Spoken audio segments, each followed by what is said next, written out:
Welcome to our channel guys. तो जैसे कि हमारा ना ये कल वाला क्वेश्चन रह गया था, बीच में वीडियो बंद हो गई थी, तो एक बार ना हम इस क्वेश्चन को दोबारा से कर लेते हैं, ठीक है। फिर आज का जो हमारा नेक्स्ट है 10 क्वेश्चन का टारगेट, वो मैं आपको कंप्लीट कराती हूँ। तो चलिए स्टार्ट करते हैं अपनी वीडियो। तो जैसे कि मैंने आपको कल कराया था, ये क्वेश्चन बताया था थोड़ा सा इसका फॉर्मूला। तो एक बार ये क्वेश्चन पढ़ लेते हैं कि हमें क्या दिया है। कि हमें दिया है determinant of A is equal to 4, find the number of partition of the A. हमें क्या निकालना है, नंबर ऑफ पार्टीशंस निकालने हैं। जब भी आपको इस टाइप का क्वेश्चन मिले ना, इसमें लगता है हमारा बेल नंबर का कंसेप्ट, गोट इट। जब नंबर ऑफ पार्टीशन के बारे में बोले तो इसका फॉर्मूला क्या होता है आपका, B N plus 1 is equal to, आपका एन की वैल्यू होती है एन इज इक्वल टू 0 से के, एन सी के एंड बी के। आपका ये वाला फॉर्मूला होता है, ठीक है। बेल नंबर आप इसको लर्न कर लेना, गोट इट, क्योंकि ये ना नया कंसेप्ट है एंड ये आपके ग्रेजुएशन में भी नहीं है। ये ट्रिपल प्लस भी ने मतलब खुद से ही मान लो आपकी जो इंजीनियरिंग मैथमेटिक्स होती है ना, बीटेक वाली, वहाँ से उठाया हुआ है ये फॉर्मूला, गोट इट। तो इस फॉर्मूले को आप भी लर्न कर लेना अच्छे से। इसका फॉर्मूला ये होता है। तो इस फॉर्मूले का यूज़ करके हम निकालेंगे नंबर ऑफ पार्टीशंस, ठीक है। इसमें जो हमारा B0 होता है वो भी 1 होता है, और B1 क्या होता है वो भी 1 होता है। तो अब हम निकाल लेते हैं B2। पहले हम B2 की वैल्यू निकालेंगे। तो सिंपली आप n की वैल्यू क्या पुट कर दीजिए इस फॉर्मूले में, 1, तभी हमारा B2 बनेगा ना। तो सिंपली हमने Bn plus 1 2 is equal to n is equal to 0 से लेके अपने k की वैल्यू कहाँ तक लिया है, 2 तक, तो 2 लेना है, ठीक है यहाँ पे। और यहाँ पे सिंपली डाल दीजिए n की वैल्यू क्या ली है 1, c, और k की वैल्यू 0 से कहाँ तक है, 2 तक। तो पहले 0 फिर b 0 प्लस नेक्स्ट आ जाएगा आपकी n की वैल्यू 1, फिर c 1, b 1। तो आपके यहाँ तक कितने आ गए, मतलब n की वैल्यू कहाँ तक लेनी है आपको, 0 से लेके 2 तक, क्योंकि n है ना नीचे, n की वैल्यू 0 से लेके 1 तक। तो इस अब यहाँ पे ना इसको सोल्व कीजिए, n 1c0 1c0 हम कैसे, इसका फॉर्मूला होता है n का फैक्टोरियल इंटू आर का फैक्टोरियल एन माइनस आर का फैक्टोरियल।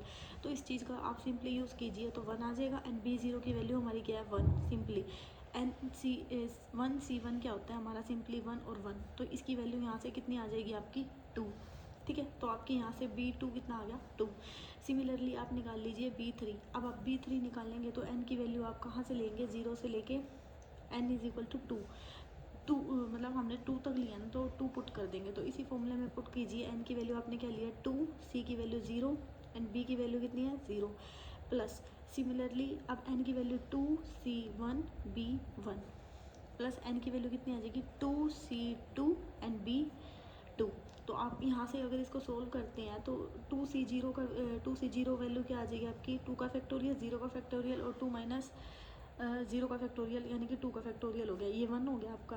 B0 भी क्या हो गया आपका 1, प्लस नेक्स्ट आपका 2c1 आपका ये क्या हो जाएगा 2 का फैक्टोरियल, नीचे 2 1 एंड 1। तो यहाँ पे क्या आ जाएगा आपका, सिंपली 2 आ जाएगा 2 का फैक्टोरियल।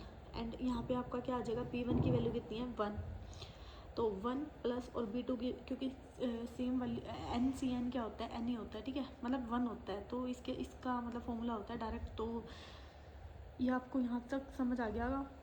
अब B2 की वैल्यू पुट कर देंगे तो यहाँ पे आपका क्या बन जाएगा 1 प्लस 2 प्लस 2, यानी कि आपकी B3 की वैल्यू कितनी आ गई 5, ठीक है। मतलब बिल्कुल आराम से ही बता रही हूँ मैं, एक एक वर्ड, ठीक है। ध्यान से जैसे मैं कर रही हूँ ना आप भी करना।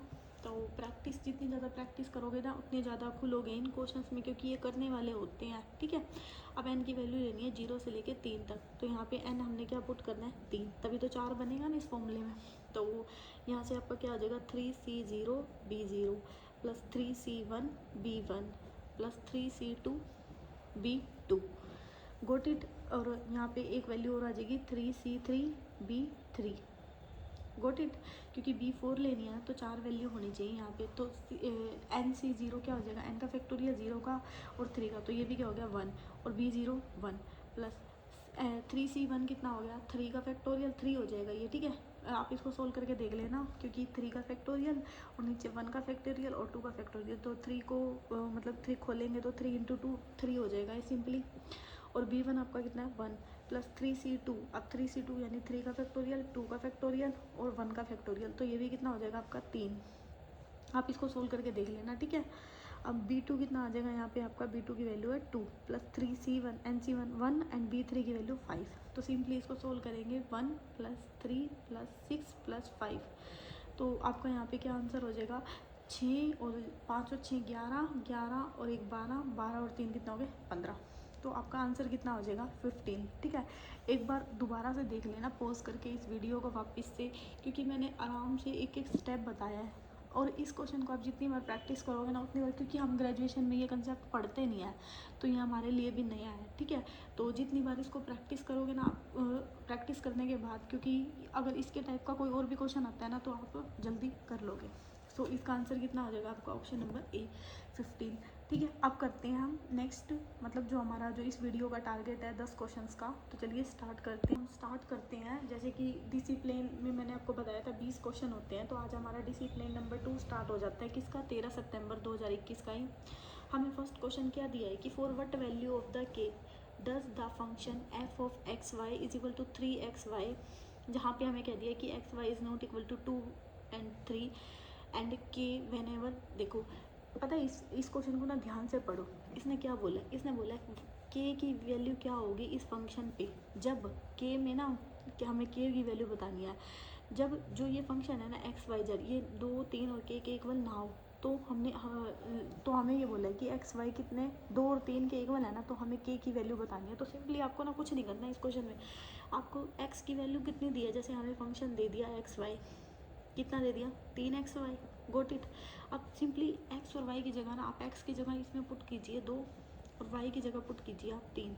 ठीक है, सिंपली आंसर आ जाएगा 3 गुना 2 गुना में 3, 3 2 जा 6 और 6 3 जा कितना हो जाएगा 18। तो बस सिंपली आपका आंसर कितना आ जाएगा 18। इस क्वेश्चन को ऐसे करने, क्योंकि इस क्वेश्चन ने घुमा रखा है कि पहले जो एक्स वाई की वैल्यू है ना 2 3 एंड के नहीं हो सकती। ठीक है, वेन एवर, लेकिन आखिरी में इसने कह भी दिया कि के की वैल्यू क्या होगी जब एक्स वाई हमारा इसके इक्वल होगा और फंक्शन हमें ये गिवन है। ठीक है, तो सिंपली यही वैल्यू इसमें पुट करनी थी और आपको आंसर मिल गया।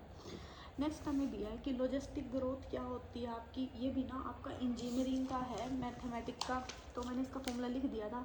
इसमें ये कंसेप्ट क्या बोलता है कि जो हमारा डी लॉजिस्टिक ग्रोथ का ना सिंपल फॉर्मूला होता है dN/dt, हमारा आर एन डिवाइडेड बाई के माइनस एन इंटू के। जो आर होता है ना वो होता है हमारा नंबर ऑफ पॉपुलेशन, और जो के होता है ना वो होता है हमारी कैरिंग कैपेसिटी, और आर का मतलब होता है रेट ऑफ द ग्रोथ। ये फॉर्मूला ना सिंपली आप लर्न कर लेना। ठीक है, क्योंकि ये याद करने के पोर्शन पे है तो इसमें कुछ समझाने का भी नहीं था, तो मैंने डायरेक्ट इसका कंसेप्ट ये लिख दिया। और जो इसकी शेप होती है ना लॉजिस्टिक ग्रोथ की, ये भी आया हुआ है आपके एग्जाम में, ये कौन सी शेप की होती है, जे शेप की होती है। ठीक है, तो इसका फॉर्मूला आपका क्या बन जाएगा, R N divided K into K minus N, आपका ऑप्शन नंबर बी आंसर। ठीक है, इसका कंसेप्ट लर्न कर लेना। देखो, find the limit of the function F of N is equal to 1/n when n approaches to infinity. देखो ये तो बहुत ईजी क्वेश्चन है। इसने क्या दे दिया कि limit n tending to infinity, और हमें फंक्शन क्या दे दिया 1। सिंपली 1/∞ आपका क्या होता है 0, तो इसका आंसर कितना आ जाएगा 0। लिमिट ऑफ द फंक्शन क्या आ जाएगी 0। नेक्स्ट हमें दिया है इसी में क्वेश्चन कि pick out the true statement, हमें ना ट्रू स्टेटमेंट बतानी है।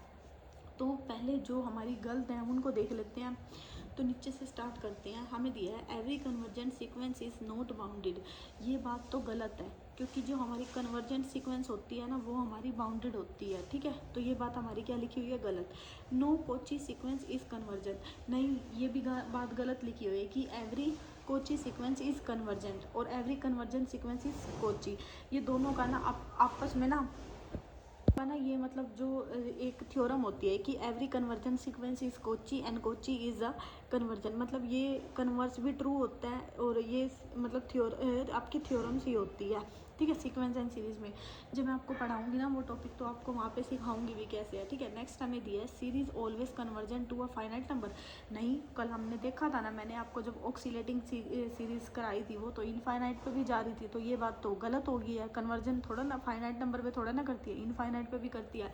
तो हमारा जो ऑप्शन नंबर फर्स्ट अब देखा इसने दिया है कि every conversion sequence is Kochi sequence, जो मैंने आपको अभी बताया था ना कि every convergent sequence is Kochi sequence and Kochi sequence is the convergent sequence. तो ये सिंपली ना मतलब एक थ्योरम है, इसको आपको लर्न ही करना पड़ेगा कि एवरी कन्वर्जेंट सीक्वेंस क्या होती है, कोची, और कोची क्या होती है, कन्वर्जेंट, मतलब इसका रिवर्स भी क्या होता है, ट्रू होता है।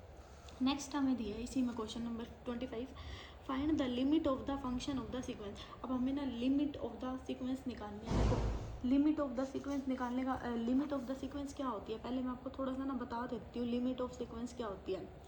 लिमिट ऑफ सीक्वेंस का मतलब होता है आपका ना, जैसे मैंने कोई भी फंक्शन है, सपोज मैंने 1/n लगा दिया, ठीक है, मैंने और n को कह दिया मेरा ना n नेचुरल नंबर में गोट इट। जब मैंने n की वैल्यू पुट करी 1, 1/2, 1/3, 1/4 अप टू मतलब सो ऑन ऐसे करके जा रहा है, ठीक है। अब लिमिट ऑफ द सीक्वेंस का क्या मतलब है, लिमिट ऑफ द सीक्वेंस का मतलब होता है कि जो हमारी, जैसे हमें कोई भी ये सीक्वेंस दी है या फिर सीरीज दी है, तो उसमें जो मतलब वैल्यू पुट करने के बाद कि उसका जो फंक्शन है ना, जैसे यहाँ पे अगर मैं देखूँ 1 और 0 के बीच में देखूँ, अब मैंने 1 के बीच में तो आ रहा है, ठीक है, एक लिमिट पॉइंट, लेकिन जो इसकी मोस्टली लिमिट है वो किसकी तरफ कन्वर्ज कर रही है, मैक्सिमम 0 की तरफ कर रही है ना, तो हम इसको क्या कहेंगे, ये 0 क्या हो गया, लिमिट ऑफ द सीक्वेंस। मतलब लिमिट ऑफ द सीक्वेंस का कहने का मतलब है कि कोई भी सीरीज़ है ना किस तरफ अप्रोच कर रही है, सिंपल, ठीक है। तो इसमें जो लिमिट ऑफ द सीक्वेंस होगी ना आपकी क्या होगी, 0। अब जैसे यहाँ पे आते हैं, तो होप सो आपको मैंने अभी थोड़ा सा ही बताया है, बाकी मैं आपको जैसे पढ़ाऊंगी ना टॉपिक वाइज उसमें भी बताऊंगी। हमें दे दिया find the limit of the sequence, अब हमें दे दिया 1 + 1/n की हमें लिमिट ऑफ सीक्वेंस बतानी है, गोट इट।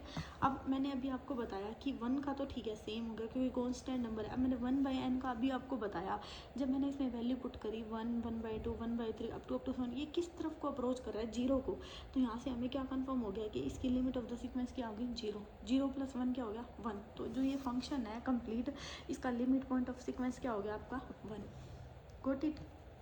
नेक्स्ट हमें दे दिया let A is a subset of R f such that a to r is given by f of x is equal to x square then f is uniformly continuous। देखो ये ना हमारा simply result होता है एक, कि कोई भी जो हमें फंक्शन है ना, फंक्शन जब वो हमारा ना यूनिफॉर्मली क्या होता है, कंटिन्यूस होता है, तो वो फंक्शन ना हमारा क्या होता है, बाउंडेड होता है, ठीक है। ये आप याद रखो, ये होता है, ठीक है। ये क्या होता है हमारा, जब भी कोई भी फंक्शन हमारा यूनिफॉर्मली कंटिन्यूस होता है ना, तो वो क्या होता है, बाउंडेड। अब देखो इनमें से कौन से ऑप्शन में बाउंडेड दिया है, ऑप्शन नंबर ए में क्या दिया है, A is bounded subset of R, yes हो सकता है। ए इज़ डेंस, डेंस तो हमारा होगा ही नहीं क्योंकि डेंस तो हमारा सीक्वेंस में चलता है, यानी लिमिट पॉइंट के ऊपर चलता है, तो ये तो होगा नहीं।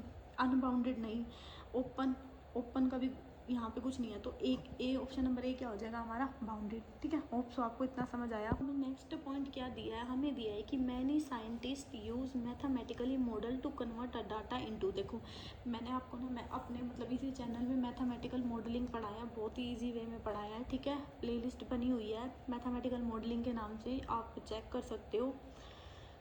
तो यहाँ पे हमारा सिंपली ना बस रिजल्ट है कि मैनी साइंटिस्ट यूज़ द, देखो जब भी मैथमेटिकल मॉडल का यूज़ करते हैं ना, तो इसमें क्या आता है हमारा मॉडल, ठीक है। तो सिंपली इसका आंसर क्या आ जाएगा, मॉडल। कन्वर्ट डाटा को किस में कन्वर्ट करते हैं, मॉडल में, क्योंकि मैथमेटिकल मॉडलिंग से उठाया हुआ है, और मैथमेटिकल मॉडलिंग ना आपका इंजीनियरिंग का टॉपिक है, ठीक है, मेन। तो अब यहाँ पे दे दिया हमें द इनफाइनाइट सीरीज -1, -3, -5 माइनस, मतलब ये डाइवर्ज हो रही है। अब मैंने कल आपको ना ऑक्सीलेटिंग सीरीज़ पढ़ाया था, याद आया आपको, ऑक्सीलेटिंग, और मैंने उसमें आपको 2 चीज़ें पढ़ाई थी। एक तो क्या पढ़ाया था आपको, फाइनाइट के बारे में पढ़ाया था, और एक मैंने आपको इनफाइनाइट के बारे में पढ़ाया था। फाइनाइट में मैंने आपको क्या कहा था कि सीरीज़ हमारी क्या नहीं करती, नॉट कन्वर्जेंट, ठीक है, एंड क्या होती थी, बाउंडेड होती थी। थोड़ा थोड़ा याद आया कल वाले पेपर से, अगर किसी ने नहीं देखा ना तो एक बार आप चेक करके देखना।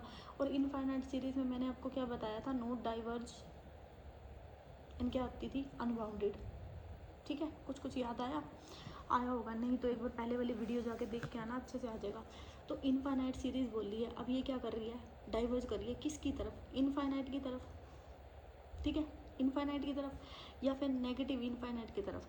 तो मैंने ये 2 ऑप्शन लिखे क्योंकि 0 और 1 का तो कोई मतलब ही नहीं है। अब इनफाइनाइट अगर ये नेगेटिव ना होता ना, तो यहाँ पे इनफाइनाइट ठीक होता, लेकिन मैंने यहाँ सीरीज़ में देखा, सीरीज़ क्या है मेरी, नेगेटिव, तो इसलिए हम इस ऑप्शन पे जाएंगे, negative to infinite, got it. Next हमें दे दिया क्वेश्चन नंबर 29, हमें क्या दिया है कि let A is equal to z belong to complex number such that z यहाँ पे इंटीजर है, mod of z greater than 1, और b हमें क्या दे दिया, z बिलोंग टू c, ठीक है, such that z is not equal to 0, जो z की वैल्यू 0 के इक्वल नहीं दी, ठीक है। यहाँ पे तो z की वैल्यू क्या दे दी, ग्रेटर देन 1, और यहाँ कह दिया z हमारा 0 के इक्वल नहीं है। तो हमें बताना है कि कौन सी स्टेटमेंट फॉल्स है। और इसमें ना पहले आपका कंसेप्ट आ गया है कि अब इसको पहले ऑप्शन देख के करते हैं, फिर मैं इसका जो कंसेप्ट है ना वो बताती हूँ आपको। There is a non constant analytic function such that f of a से b, there is a continuous function f such that f से a से b, there is a non constant function analytic function from b to a, there is a constant function 1 to 1 function f such that b to a। अब देखो इसमें ना एक word आ रहा है analytic function. Analytic function आपने गौर किया है तो इसमें ऑप्शन में, तो सबसे पहले तो मैं आपको ये बताती हूँ कि एनालिटिक फंक्शन होता क्या है, एनालिटिक फंक्शन का मतलब क्या होता है। सबसे पहले ना आपका इसमें आता है कि what is the analytic function. देखो एनालिटिक फंक्शन ना सिंपली आपको अगर मैं शॉर्ट फॉर्म में बताऊँ तो एनालिटिक फंक्शन ना आपका वो फंक्शन होता है, एनालिटिक फंक्शन जो मतलब आपका ना एक पॉइंट पे ना जैसे एक पॉइंट पे ना लिमिट एग्जिस्ट नहीं करता। कहने का क्या मतलब है, जैसे अब मैं अगर आपको समझाना चाहूँ, जैसे आप ये सीरीज ले लो 1/n, ठीक है। अगर मैं इसकी लिमिट देखूँ ना 1 से, मतलब मैंने n को नेचुरल नंबर से ले लिया, ठीक है, 1, 1/2, 1/3 अप टू सो ऑन। मैं क्या कहना चाहती हूँ, एनालिटिक फंक्शन का मतलब होता है कि वो ना एक पॉइंट पे कन्वर्ज नहीं करता। मतलब जैसे यहाँ पे ये 1 है ना, ये 1 और 0 के बीच में है, ठीक है। अब ये 0 और 1 के बीच में ना जितने भी पॉइंट है ना सारे के सारे उनके बीच में ना एग्जिस्ट करेगा, ठीक है। कहने का क्या मतलब है कि कोई भी फंक्शन ना एनालिटिक तब होगा जो सारे के सारे, मतलब जितने भी हम जैसे जिस पे भी लिमिट लगा रहे हैं ना वो उसके सारे नेबरहुड को अपने अंदर इंक्लूड करे, ठीक है। जैसे हमने ले लिया e⁻x एग्जांपल ले लिया और sin x, ये क्या होते हैं, ये हमारे ना एनालिटिक फंक्शन होते हैं क्योंकि ये ना मतलब अपने सारे के सारे नेबरहुड भी इंक्लूड करते हैं अपने अंदर। तो यहाँ तक आप यहाँ से ना मतलब मैंने थोड़ा सा ही बताया आपको क्योंकि ना ये पूरा कंसेप्ट होता है एनालिटिक फंक्शन का। इसमें हम आइसोलेटेड फंक्शन भी पढ़ते हैं, सिंगुलैरिटी, नॉन सिंगुलैरिटी, जिसमें हम रेजिड्यू का कंसेप्ट लेके आते हैं, ठीक है। ये अपने आप में ना एक पूरा मतलब कहने से ना थ्योरी है, तो ये भी मैं आपको पढ़ाऊँगी। अभी के लिए इतना याद करो कि एनालिटिक फंक्शन वो फंक्शन होता है जो अपने सारे के सारे पॉइंट पे क्या करता है, एग्जिस्ट होता है। सिंपली एक पॉइंट पे ना हो के ना सारे के सारे पॉइंट पे क्या करता है, एग्जिस्ट होता है, ठीक है। वो क्या होता है, एनालिटिक फंक्शन। अब इसमें क्या होता है, इसमें ना आपकी मतलब जैसे जो अलग अलग बात दी है ना, जैसे नॉन कॉन्स्टेंट एनालिटिक दे दिया, कंटिन्यूस दे दिया, तो इसमें ना आपका कुछ कंसेप्ट चलते हैं। क्या चलते हैं, जब भी हमारा फंक्शन कंटिन्यूस होता है ना तो वो हमारा जो फंक्शन है ना वो ए से बी में चलता है, गोट इट। जो कंटिन्यूस ऑन टू होता है ना वो भी फंक्शन हमारा क्या चलता है, ए से लेके बी में चलता है। लेकिन ना इसमें एक्सेप्शन होता है। वैसे तो ये एनालिटिक फंक्शन है ना आपका ए से लेके बी तक ही चलता है, कंटिन्यूस होगा और ऑन टू होगा, ये भी ए से बी जाएगा। लेकिन जो आपका 1/1 होता है ना इसमें हमारी कंडीशन क्या होती है, अपोजिट होती है। ये जो हमारा फंक्शन है ना उल्टा चलता है बी से लेके ए में। तो ये चीज़ आपको ना याद रखनी है, एनालिटिक फंक्शन में ना जो 1/1 होता है ना वो आपका अपोजिट चलता है बी से ए। बस सिंपली यही आप देखना, इसी से ही हो जाएगा। This is non constant analytic function कहाँ से दे दिया, ए से बी, बस इसकी सीरीज बोल लिया। तो ये बात तो बिल्कुल ठीक है। इसने कौन सी स्टेटमेंट बोली है, फॉल्स बोली है हमें, ठीक है। This is continuous onto function a to b, ये भी ठीक है। कंटिन्यूस ऑन टू में क्या होता है, ए से बी होता है। There is a non constant analytic function from B to A. इसमें थोड़ी सी गड़बड़ लग रही है, इसमें क्या लग रही है, क्योंकि non constant function analytic function from B to A, ये तो गलत हो गया ना, क्योंकि अभी हम पढ़ के आए हैं जो एनालिटिक फंक्शन है वो तो क्या चलता है, ए से बी पे चलता है। सिर्फ एक ही एक्सेप्शन होता है इसमें, क्या 1/1 में, कि जो बी से ए में लेता है सीरीज। तो नीचे एक बार पढ़ लेते हैं, there is a continuous function 1/1 from B to A. हाँ ये भी ठीक है, तो ऑप्शन नंबर सी क्या हो जाएगा आपका करेक्ट, क्योंकि फुल स्टेटमेंट बोली थी इसमें। नेक्स्ट हमें दिया है, होप सो आपको ये समझ में आया, ठीक है। मैंने पूरी कोशिश की है अपनी तरफ से अच्छे से बता पाऊँ। नेक्स्ट हमें दिया है कि function F such that X से Y is set to the continuous at A and B whenever F of x Y minus में F of A Y less than epsilon if. ये होता है ना, ये आपका सिंपली रिजल्ट होता है, ठीक है। अब ये चल रहा है हमारा दो फंक्शन के ऊपर, ठीक है, ये आपका रिजल्ट होता है। दो फंक्शन के ऊपर चल रहा है। इसमें क्या होता है कि जब भी आपका f of x Y minus f of a b less than होता है ना एप्सिलॉन, तो इसमें क्या कंडीशन होती है कि x minus A less than delta, y minus B less than delta. ठीक है, ये कंडीशन होती है। तो बस ये रिजल्ट होता है सिंपली आपका। तो इसमें देख लीजिए नो सच फंक्शन एग्जिस्ट, तो ऐसा तो कुछ है ही नहीं। x minus A less than delta, y minus A mod less than delta. हाँ, यही बात क्या हो जाएगी आपकी ट्रू। सो आपके यहाँ पे 10 क्वेश्चन क्या होते हैं, 10 क्वेश्चन कंप्लीट करवा दिए मैंने आपको। ठीक है, अगर आपको लग रहा है कि वीडियो में आपको सीख रहे हो एंड अच्छी लग रही है video, then don't forget to subscribe my channel और वीडियो को लाइक भी कर देना। ठीक है, so thank you so much guys for watching my video.